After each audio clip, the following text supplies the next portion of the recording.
Hey guys, welcome to day 22.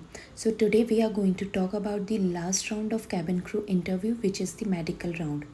In this round they check everything. They check your height, weight, hearing test होता है, eyesight check होती है, ultrasound होता है, x ray होता है, ईसीजी होती है एंड ब्लड टेस्ट भी होता है.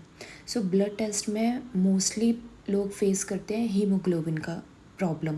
Even I was one of them, and because of this I was on hold for 3 months.